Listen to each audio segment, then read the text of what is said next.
While walking onto the House floor to deliver his recent 2012 State of the Union speech, President Obama told U.S. Defense Secretary Leon Panetta, "Great job tonight."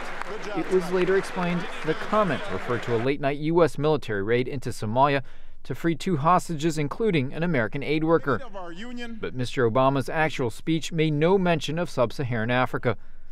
Kwaku Nwama, a Ghanaian professor at American University in Washington, is not surprised.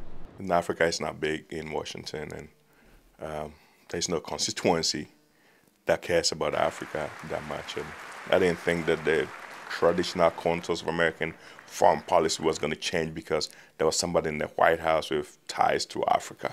But of course, a lot of people expected that. Some African analysts feel too much attention is still placed on U.S. military aid in resource-rich countries, without regard to a government's record or how elections are conducted. This includes help for Nigeria's embattled government to eliminate Islamic extremists and assistance in autocratic-run East and Central African countries to squash the roving Lord's Resistance Army. U.S. officials have pointed to recent policy successes in Africa, such as helping South Sudan become a new country and saving victims of a devastating drought in the Horn of Africa. But since making a speech in Ghana in 2009 about how the United States would hold African leaders accountable to good governance, President Obama has not returned to the continent. Patrick Mubobo, a Congolese-American recently protesting in front of the White House, is one of those bitterly disappointed with Mr. Obama.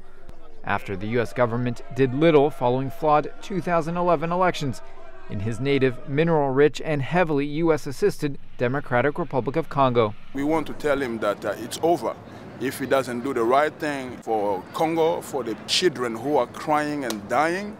If he doesn't do the right thing for democracy, he can count that he not only lose my vote, but he lose a lot of people's votes.